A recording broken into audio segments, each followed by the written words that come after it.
हिमालय की गोद में बसा चांदपुर गांव, जो अपनी खूबसूरती के लिए जाना जाता था, आज कुदरत के कहर का सामना कर रहा था।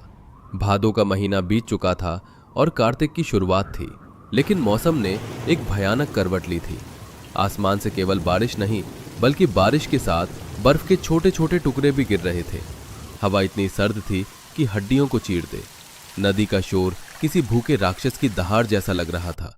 बाबूजी, नदी का पानी खतरे के निशान से बहुत ऊपर जा चुका है। तेज हवाओं की सनसनाहट, बर्फबारी का शोर और जानवरों के रंभाने की आवाजें। कुदरत का कहर सिर्फ घर नहीं तोड़ता, कभी कभी रिश्तों की असली औकात भी दिखा देता है। उस तूफानी रात और ये ठंड तो जान ले लेगी। पानी बिल्कुल बर्फ जैसा ठंडा है। अगर ये गांव में घुसा तो लोग डूबने से पहले ही ठंड से मर जाएंगे। सूरज, मैंने अपने 60 साल के जीवन में ऐसी कड़ाके की ठंड और बाढ़ एक साथ कभी नहीं देखी। ऊपर ग्लेशियर पिघल रहे हैं, शायद हमें कुछ करना होगा। मैं कबीर को देखने भेजता हूँ, वो अभी तक लौटा क्यों नहीं? उसे गए हुए बहुत देर हो गई है, मुझे तो घबराहट हो रही है। बांध टूटने वाला है। बाबूजी, सूरज भैया, मैंने अभी देखा, पानी के साथ बड़े बड़े बर्फ के टुकड़े बहकर आ रहे हैं। वे पत्थरों से टकरा रहे हैं। हमें अभी निकलना होगा, इसी वक्त। क्या? अभी? लेकिन हम जाएंगे कहाँ? इतनी रात और ये तूफान। सवाल मत करो भाभी, बस भागो। पानी किसी भी पल गांव में घुस सकता है। कोमल, नेहा, रोने का वक्त नहीं है, जल्दी करो। खाने का सामान, सूखे कपड़े और जितने भी कंबल मिल सके सब बांध लो। माचिस और सूखी लकड़ियां मत भूलना। ऊपर पहाड़ों पर आग नहीं जली तो हम ठंड से अकड़ जाएंगे। बच्चों के लिए गुड़ और चने की पोटली अलग से बनाना। दीदी, दाल और चावल भी रख लूं, पोटली भारी हो जाएगी। अरे खाने का छोड़ो, पहले ओढ़ने का सामान लो, वरना ठंड मार डालेगी। बच्चों को जल्दी तैयार करो। मेरा घर, मेरी गृहस्थी सब इस बर्फीले पानी में बह जाएगा। मैंने तिनका जोड़कर इसे बनाया था। माँ, जान बची तो घर फिर बना लेंगे। दीवारों से ईंटें नहीं, लोग घर बनाते हैं। अभी शारदा काकी को पीठ पर लादना होगा। बाहर तापमान 0 से भी नीचे जा रहा है। पूरा परिवार और गांव के कुछ अन्य लोग अपना सब कुछ छोड़कर पहाड़ों की खड़ी चढ़ाई चढ़ने लगे। बारिश और बर्फबारी ने रास्तों को फिसलन भरा बना दिया था। हर कदम पर मौत का साया था। सबसे बड़ी दुश्मन थी ठंड। गीले कपड़ों में हवा के झोंके शरीर को सुन कर रहे थे। मम्मा, मेरे पैर में कुछ चुभ रहा है, मुझे बहुत ठंड लग रही है। बस बेटा, थोड़ा और, हम जल्दी ही किसी सुरक्षित जगह पहुंच जाएंगे। देखो चाचू कैसे काकी दादी को लेकर चल रहे हैं। तुम तो बहादुर बच्चे हो ना। बेटा विक्रम, मुझे यहीं छोड़ दे, मैं बोझ हूँ। इस ठंड में मेरे प्राण वैसे भी नहीं बचेंगे। तुम लोग तेज चल सकोगे। काकी, खबरदार जो ऐसा दोबारा बोला। जब तक मेरे शरीर में गर्मी है, मैं तुम्हें कुछ नहीं होने दूंगा। तुम बोझ नहीं हो, तुम हमारे परिवार की नींव हो। बस तुम सो मत जाना, जागती रहो, मुझसे बातें करती रहो। भैया देखो, हमारा स्कूल, हमारा घर सब पानी में डूब गया। गायों की आवाजें आ रही हैं। पीछे मत देखो मोहित, आगे चलो। अगर हम रुके तो हम भी नहीं बचेंगे। भैया, हमें यहीं रुकना होगा। आगे रास्ता बंद है और अंधेरा हो रहा है। अगर हम और चले तो ठंड से गिरकर मर जाएंगे। वो देखो, वो चट्टान के नीचे थोड़ी जगह है। हाँ, ये जगह थोड़ी आड़ में है, यहीं डेरा डालो। सबसे पहले आग जलाओ, बच्चों को गर्मी दो। वो जगह समुद्र तल से हजारों फीट ऊपर थी। हवा में ऑक्सीजन कम और ठंड ज्यादा थी। ये एक कुदरती गुफा जैसा स्थान था, जहां एक तरफ खाई थी और दूसरी तरफ पहाड़। पांचों भाइयों ने मिलकर गुफा के मुहाने पर बड़े बड़े पत्थरों और लकड़ियों से एक आड़ बनाई, ताकि बर्फीली हवा सीधे अंदर न आ सके। विक्रम भैया, वो बड़ा पत्थर वहां लगाओ। और कबीर, वो टूटी हुई टहनी को तिरछा फंसाओ। हवा बाईं तरफ से काट रही है। अगर इसे नहीं रोका तो आग नहीं जलेगी। रोहन, ये प्लास्टिक की शीट यहाँ लगा दूं, इससे हवा रुक जाएगी। हाँ, उसे कसकर बांधो। और मोहित, तुम छोटे पत्थर लाओ, नीचे की दरारों को भरना है। सब सो गए? हाँ, बच्चे सो गए हैं, लेकिन माँ जी के जोड़ों में बहुत दर्द है। सूरज, तुम कब तक जागोगे? नींद नहीं आ रही मीरा। अगर लकड़ियां खत्म हो गई तो? अगर मैं तुम सबको बचा नहीं पाया तो? पिताजी बूढ़े हैं, बच्चे छोटे हैं, मुझे बहुत डर लग रहा है। तुम अकेले नहीं हो सूरज, हम 10 लोग हैं, 20 हाथ हैं। ये ठंड हमारी हड्डियों को गला सकती है, लेकिन हमारे हौसले को नहीं। देखो, रोहन ने हवा रोक दी, विक्रम ने काकी को बचा लिया। हम सब मिलकर लड़ेंगे। दीदी, लकड़ियां खत्म हो रही हैं, बाहर सब गीला है। अगर आग बुझ गई तो हम सब बर्फ की मूर्ति बन जाएंगे। मैं और सूरज भैया नीचे वाली झाड़ियों से कुछ लाने की कोशिश करते हैं। मोहित, मुझे बहुत डर लग रहा है। क्या हम कभी वापस सामान्य जीवन जी पाएंगे? मेरे हाथ पैर सुन्न हो रहे हैं। हम हार नहीं मानेंगे रिया। देखो, हम सब साथ हैं। यही हमारी ताकत है। मैं तुम्हारे लिए थोड़ा गर्म पानी लाता हूँ। कई दिन बीत गए। एक रात जब तूफान अपने चरम पर था, एक भयानक गड़गड़ाहट हुई। ऐसा लगा जैसे पूरा पहाड़ टूट रहा हो। यह भूस्खलन नहीं बल्कि हिमस्खलन था। ये कैसी आवाज है? बचाओ, भागो, पहाड़ गिर रहा है। सब पीछे हटो, गुफा के अंदर जाओ, जल्दी। बच्चों को उठाओ। सब दीवार से सट जाओ। पहाड़ के ऊपर से भारी बर्फ और चट्टानें गिरकर उनके लटकते घर के सामने के हिस्से पर गिरी। एक बड़ी चट्टान गुफा के मुहाने पर आकर अटक गई, जिससे बाहर का रास्ता लगभग बंद हो गया। सिर्फ थोड़ी सी रोशनी और हवा आने की जगह बची थी। हम फंस गए। अब हम यहाँ से कभी नहीं निकल पाएंगे। हम यहीं दबकर मर जाएंगे या भूख और ठंड से दम तोड़ देंगे। चुप करो प्रिया, रोना बंद करो। रोने से ऊर्जा खत्म होती है और ठंड ज्यादा लगती है। जब तक सांस है तब तक आस है। शांत रहो सब। माँ, माँ। क्या हुआ गोलू, चोट लगी क्या? नहीं माँ, देखो यहाँ दीवार गरम है, ये पत्थर गरम है। गरम? ये कैसे हो सकता है? अरे हाँ, कबीर भैया, यहाँ देखो, इस दरार से भाप आ रही है। भाप?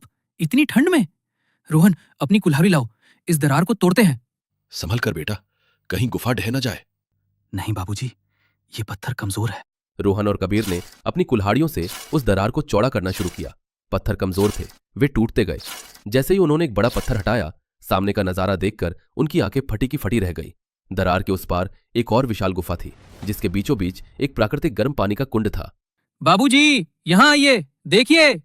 हे भगवान, ये चमत्कार है। ये धरती के गर्भ से निकलने वाली गर्मी है। तुमने हमारी सुन ली प्रभु। दीदी, यहाँ तो ठंड बिल्कुल नहीं लग रही। ऐसा लग रहा है जैसे किसी ने हीटर चला दिया हो। सब लोग अंदर आ जाओ। बहुओं, बच्चों को इस गर्म पानी के पास बिठाओ। रो लो बहुओं, आज जी भर के रो लो। लेकिन कल सुबह मुझे तुम्हारी आंखों में वही आग चाहिए जो हमारे परिवार को जिंदा रखेगी। माँ, ठंड से तो बच गए, लेकिन पेट की आग का क्या? राशन लगभग खत्म हो चुका है। हमें बाहर निकलने का रास्ता खोजना होगा। हम हमेशा यहाँ नहीं रह सकते। कई दिनों तक उन्होंने उस गुफा प्रणाली को एक्सप्लोर किया। उन्हें एहसास हुआ कि ये गुफा पहाड़ के दूसरी तरफ खुलती है। भैया, ये रास्ता आगे जा रहा है। हवा का बहाव बता रहा है कि दूसरा छोर खुला है। शायद हम पहाड़ के उस पार निकल सकते हैं, जहाँ मौसम साफ हो। ठीक है, हम रिस्क लेंगे। सब एक दूसरे का हाथ पकड़कर चलो। उफ, यहाँ कितनी बदबू है। माँ, ऊपर देखो, वो क्या है? चमगादड़, हजारों चमगादड़। मशाल की रोशनी से चमगादड़ जाग गए और पूरे परिवार पर हमला कर दिया। बच्चे चीखने लगे, माँ, बचाओ। मेरे रहते इसे कुछ नहीं होगा। हटो पीछे। सब नीचे झुको, सिर बचाओ। रोहन, मशाल घुमाते रहो। बस थोड़ा और। वो देखो, सामने रोशनी है, भागो उस तरफ। जल्दी, सब बाहर निकलो। वे जब गुफा के दूसरे मुहाने से बाहर निकले तो नजारा अद्भुत था। वे पहाड़ की उस तरफ आ चुके थे जो हवा की दिशा में था। यहाँ तूफान का नामो निशान नहीं था। हल्की धूप खिली हुई थी। धूप! सूरज भैया, देखो धूप निकली है। और वो देखो सामने, वो कोई खंडहर नहीं, कोई पुराना किला या मठ लगता है। क्या वहाँ कोई रहता है? लगता तो नहीं काकी, वीरान है, लेकिन छत है और दीवारें हैं। ये हमें पनाह देगी। वे उस वीरान किले में पहुंचे। वहां की दीवारें मजबूत थीं और आंगन में भी गर्म पानी के स्रोत थे, जिसके कारण वहां आसपास फलों के कुछ जंगली पेड़ उगे हुए थे। दीदी, यहाँ देखो, इसमें पुराने बीज हैं और यहाँ कुछ सूखा अनाज भी है। अब हमें किसी के आगे हाथ फैलाने की जरूरत नहीं। हम यही अपनी दुनिया बसाएंगे। सूरज और उसके भाइयों ने फैसला किया कि वे अब नीचे बाढ़ग्रस्त और कीचड़ से भरे गांव में वापस नहीं जाएंगे। ये जगह सुरक्षित थी, गर्म थी और यहाँ जीवन की संभावनाएं थी। 3 महीने बाद। तो देखा बच्चों, वो बाढ़ और वो कड़ाके की ठंड हमें मारने नहीं आई थी, बल्कि हमें इस जन्नत तक पहुंचाने आई थी। अगर वो मुसीबत ना आती तो हम उस लटकते हुए घर में न जाते और कभी इस गुप्त गर्म घाटी को न खोज पाते। सुनो, आज खाने में वो जंगली मशरूम बनाना जो कल कुंड के पास मिले थे। बिल्कुल दीदी। और हाँ, नीचे की दुनिया को भूल जाओ। अब यही हमारा लटकता हुआ स्वर्ग है। विपत्ति के समय धैर्य और एकजुटता ही इंसान को बचाती है। कभी कभी बुरा वक्त हमें बेहतर मंजिल तक पहुंचाने का जरिया बनता है। तेज हवाओं की सनसनाहट, बर्फबारी का शोर और जानवरों के रंभाने की आवाजें। कुदरत का कहर सिर्फ घर नहीं तोड़ता, कभी कभी रिश्तों की असली औकात भी दिखा देता है। उस तूफानी रात जब मौत दरवाजे पर थी, सुंदरगढ़ में 2 हादसे हुए। एक घर टूटा और एक भरोसा। रुक्मिनी, तू पागल हो गई है। ये मलबा है, यहाँ कुछ नहीं बचा। मैं शहर जा रहा हूँ। मेरे दोस्त की गाड़ी बस स्टैंड पर खड़ी है। मेरे साथ चलना है तो चल, वरना यहीं मर। और अम्मा, बाबूजी, किशन, इन्हें छोड़कर भागोगे? ये बूढ़े माँ बाप कहाँ जाएंगे? कायर हो तुम बिरजू, अपनी औलाद का चेहरा तो देख लो। जान रही तो बहुत रिश्ते बनेंगे, अभी मुझे अपनी जान प्यारी है। बिरजू धक्का देकर अंधेरे में भाग जाता है। सावित्री अम्मा कीचड़ में सने पैरों के साथ पीछे से आती है। उनकी आवाज में कंपन नहीं, अंगारे हैं। जाने दे उसे रुक्मिणी, रोक मत। जो मुसीबत में साथ न दे वो अपना कैसा। आज से तू विधवा नहीं, इस घर की ढाल है। वो भाग रहा है, तू डट कर खड़ी रह। उठा अपना संदूक। उस रात रुक्मिणी ने पति के लिए आंसू नहीं बहाए। उसने अपनी बेटी चिक्की का हाथ थामा और जलते हुए घर की राख को माथे पर लगाकर कसम खाई कि अब वो किसी के भरोसे नहीं जिएगी। 6 महीने बाद नीलकंठ पर्वत टूटी झोपड़ी। बाहर चूल्हा जल रहा है जिसमें सिर्फ पानी उबल रहा है। चिक्की ठंड से खांस रही है।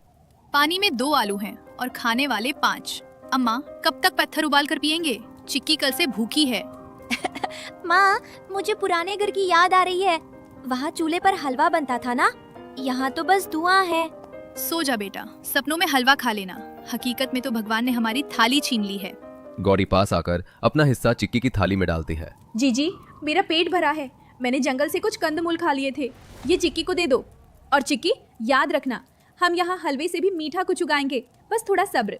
झूठ मत बोल छोटी, तेरी शक्ल बता रही है। तूने 2 दिन से कुछ नहीं खाया। ये त्याग की देवी बनना बंद कर। अगर हम मरे तो तेरी इस उम्मीद की वजह से मरेंगे। तभी भैरव सेठ अपने गुर्गों के साथ आता है। उसके हाथ में एक पुराना बही खाता है। अरे ओ सावित्री, क्या दावत चल रही है? गर्म पानी की दावत? सुना है बादलों में महल बना रही हो। ये बंजर पहाड़ तुम्हें क्या देगा? सिर्फ कफन के लिए पत्थर? सेठ जी, आप अपनी जुबान पर लगाम दीजिए। हम मेहनत कर रहे हैं। मेहनत? पुराना हिसाब कौन चुकाएगा? तुम्हारे बाप ने खाद के लिए कर्जा लिया था। अब वो खेत तो रहे नहीं, तो ये पहाड़ वाली जमीन मेरे नाम कर दो। बदले में शहर जाने का बस का किराया और 500 रुपए नगद दे दूंगा। आखिरी ऑफर है। रुक्मिणी दरांती हाथ में लेकर आगे आती है। उसकी आंखों में खून उतर आया है। खबरदार, जो एक कदम भी आगे बढ़ाया। ये जमीन हमारी आखिरी उम्मीद है। कर्जा भी चुकाएंगे और ब्याज भी, लेकिन अभी यहाँ से दफा हो जाओ, वरना ये दरांती फसल बाद में काटेगी। पहले भैरव सेठ सहम के पीछे हट जाता है। पागल औरत, देख लेंगे। जब बच्चे भूख से मरेंगे तब मेरे ही पैरों में गिरोगी। नहीं बेटा, हम पत्थर से रोटी निकालेंगे। इस पहाड़ को भी झुकना पड़ेगा। 1 महीना और बीत गया। उन्होंने कुछ बीज बोए थे, लेकिन सीधी बर्फीली हवाओं ने उन्हें काला कर दिया। सब खत्म अम्मा, सब खत्म हो गया। इतनी मेहनत से क्यारियां बनाई थी, लेकिन रात की ठंडी हवा ने सब मार दिया। हम किसान हैं, पर शायद भगवान को मंजूर नहीं। मैंने कहा था ना गौरी, यहाँ कुछ नहीं होगा। हम अपनी कब्र खोद रहे हैं। देखो, तुम्हारे ये हिमालयन गोल्ड के बीज भी मर गए। तभी एक जीप के रुकने की आवाज आती है। मेजर रणवीर लंगड़ाते हुए छड़ी के सहारे उतरते हैं। उन्होंने ये मंजर देखा। खड़े हो जाओ जवान। फौजी और किसान में एक ही फर्क होता है। फौजी सीमा पर मरता है और किसान खेत में, लेकिन रोता कोई नहीं है। साहब, आप कौन? और हम रोए नहीं तो क्या करें? कुदरत हमारे खिलाफ है। कुदरत खिलाफ नहीं, तुम बेवकूफ हो। 20 साल पहले मेरा गांव भी ऐसे ही एक तूफान में बह गया था। मेरी माँ भी ऐसे ही खेत में बैठी रो रही थी, क्योंकि हमें कोई बताने वाला नहीं था कि तूफान से कैसे लड़ें। वो ठंड से मर गईं और मैं फौज में चला गया। आज जब तुम्हें देखा तो लगा इतिहास खुद को दोहरा रहा है। मैं तुम्हें अपनी माँ की तरह हारने नहीं दूंगा। सावित्री अम्मा मेजर की ओर देखती हैं। उनकी आंखों में एक समझ और सम्मान का भाव आता है। हाँ, तो हम क्या करें साहब, हवा रुकती नहीं। हवा को रोकना नहीं, मोड़ना है। दुश्मन सामने से वार कर रहा है और तुम सीना तान के खड़े हो। डिफेंस कहाँ है? फौज में हम संसाधनों का रोना नहीं रोते, जुगाड़ करते हैं। तुम्हारे घर में पुरानी साड़ियां हैं? साड़ियाँ? हाँ, बहुत है। तो बनाओ उनका चक्रव्यूह। उत्तर दिशा में जिधर से हवा आती है वहां मोटी साड़ियां बांधो और ऊपर हल्की शिफॉन की साड़ियां। हवा छन कर आएगी और गर्मी अंदर कैद रहेगी। इसे पॉली हाउस नहीं, साड़ी हाउस कहो। ये तुम्हारी माँ की ममता की तरह फसल को ढक लेगा। मेजर साहब ने दिमाग दिया और बहुओं ने मेहनत। मेजर रणवीर, जो कभी सरहद पर देश की रक्षा करते थे, अब इन किसानों की फसल की रक्षा करने के लिए कमांडर बन गए थे। पूरे पहाड़ पर बांस गाड़े गए और रंग बिरंगी साड़ियां तान दी गई। 1 साल बाद साड़ियों के नीचे सब्जियां लहलहा रही हैं। भैरव सेठ ट्रक लेकर वापस आता है। वाह, मान गए बहुओं को। चलो, मैंने ट्रक मंगवा लिया है। सारी सब्जी मुझे दे दो। 10 रुपए किलो दूंगा। एहसान मान लो, वरना मंडी तक ले जाने का भाड़ा कौन देगा? 10 रुपए? शहर में ये ब्रोकली और जुगनी 100 रुपए की बिकती है सेठ। हमें बेवकूफ मत समझो। तो शहर ले जाओगी कैसे? उड़कर? पूरा ट्रांसपोर्ट मेरा है। मुझे नहीं बेचोगी तो यहीं सड़ जाएगा सब। जिद छोड़ो रुक्मणी। तभी रिया अपने कैमरा गियर के साथ वहां आती है। एक्सक्यूज मी, आपको कहीं जाने की जरूरत नहीं है अंकल। मैंने अभी ये लाइव वीडियो डाला, द सारी ग्रीन हाउस ऑफ हिमालयाज, और देखिए शहर के 3 बड़े होटलों ने एडवांस बुकिंग भेज दी है। वो अपनी गाड़ियां खुद भेजेंगे पिकअप के लिए। ये इंटरनेट वाला काम यहाँ भी? ये कैसे हो सकता है? इसे कहते हैं डिजिटल सर्जिकल स्ट्राइक सेठ जी। वक्त बदल गया है, अब निकलो यहां से, वरना मेरी छड़ी को पुरानी आदतें याद आ जाएंगी। और सुनिए सेठ जी, कर्जा अगले महीने ब्याज समेत आपके मुंह पर मारेंगे। अब जाइए। शाम का वक्त, घर में खुशियां मनाई जा रही हैं। तभी एक कमजोर फटेहाल आदमी दरवाजे पर आता है। ये बिरजू है। उसके कपड़े गंदे हैं और आंखों में शर्मिंदगी। अम्मा, रुक्मिनी, मुझे माफ कर दो। शहर ने मुझे लूट लिया, वहां कोई अपना नहीं है, मुझे घर आने दो। पूरा परिवार संद रह जाता है। सावित्री अम्मा का हाथ उठता है पर वो रुक जाती हैं। बेटा रुक जाइए अम्मा, एक कदम भी आगे मत बढ़ाइएगा। किस हक से आए हो, पति के हक से या बाप के? रुक्मिनी, मैं डर गया था, गलती हो गई, अब मैं सुधर गया हूँ। देखो तुम लोगों ने कितना पैसा कमा लिया है, हम फिर से साथ रहेंगे। चिक्की बेटी मेरे पास आ। बिरजू चिक्की को छूने के लिए हाथ बढ़ाता है, लेकिन चिक्की डरकर मेजर साहब के पीछे छुप जाती है। ओहो, तो तुम परिवार के लिए नहीं हमारी सफलता देखकर आए हो। जब चिक्की भूख से तड़प रही थी तब तुम कहाँ थे? जब भैरव सेठ हमारी इज्जत उछाल रहा था तब तुम कहाँ थे? हम औरतों ने अपनी साड़ियाँ फाड़कर खेत धके, तुमने क्या किया? भाग गए। भैया, ये घर ईंटों का नहीं भरोसे का बना है, और वो भरोसा आप उस रात बर्फ में दफन कर गए थे। तो क्या मुझे निकाल दोगी? मैं घर का बड़ा बेटा हूँ। इस घर में अब कोई बड़ा या छोटा नहीं है। यहाँ सिर्फ वो रह सकता है जो मेहनत करना जानता हो। पति बनकर नहीं रह सकते, हक खो चुके हो। रहना है तो मजदूर बनकर रहो, खेत में काम करो, पसीना बहाओ। अगर इस मिट्टी ने तुम्हें माफ कर दिया तो शायद मैं भी सोचूंगी। रुक्मिणी का ये दुर्गा रूप देखकर मेजर साहब ने भी मन ही मन सलाम ठोका। बिरजू ने सिर झुका लिया। उसे समझ आ गया था कि अब हक मांगना नहीं, कमाना पड़ेगा। उसने अपने शहर के जूते वहीं उतारे और नंगे पांव खेत की तरफ चल पड़ा। उसने फावड़ा उठाया और उसी पत्थर को काटने लगा जिसे देखकर वो कभी भाग गया था। उसकी आंखों से पसीना और आंसू एक साथ गिर रहे थे। रात का समय, चिक्की मेजर साहब की गोद में बैठी है। आसमान साफ है और तारे चमक रहे हैं। बिरजू दूर खेत में अलाव के पास अकेला बैठा है। रुक्मिनी दीदी, आपने उसे माफ क्यों नहीं किया? वो पति है आपका, थोड़ा नरम हो सकती थी। देखो वो कितनी मेहनत कर रहा है। माफ कर देती तो वो फिर कमजोर पड़ जाता रिया। उसे ये सीखना होगा कि औरत जब घर बना सकती है तो बिना सहारे के चला भी सकती है। आज मेरा स्वाभिमान मेरे सिंदूर से बड़ा है। जिस दिन वो एक अच्छा पिता बन जाएगा उस दिन शायद पति भी बन जाए। सही कहा, गिरना गलत नहीं है, गिर कर न उठना गलत है। बिरजू को अभी उठना सीखना है। और तुम लोगों ने तो गिरने की परिभाषा ही बदल दी। नीलकंठ पर्वत अब सिर्फ सब्जियों के लिए नहीं बल्कि उन फौलादी इरादों के लिए जाना जाता है। मेजर का अनुशासन, गौरी की बुद्धि और रुक्मिणी का साहस, इन्होंने मिलकर बंजर को स्वर्ग बना दिया। बर्फ अब भी गिरती है, लेकिन अब वो फसलों को मारती नहीं बल्कि उन्हें बर्फ के फूल बनकर सजाती है। आपदी मित्र परीक्षा, शूर परीक्षा रणांगणे, विनय भृत्य परीक्षा, दान परीक्षा च दुर्भिक्षे। इसका अर्थ, मुसीबत में दोस्त की, युद्ध में शूरवीर की और अकाल में दानी की परीक्षा होती है। लेकिन यहां मुसीबत ने एक साधारण बहू को योद्धा और एक बिखरे हुए परिवार को अजेय बना दिया।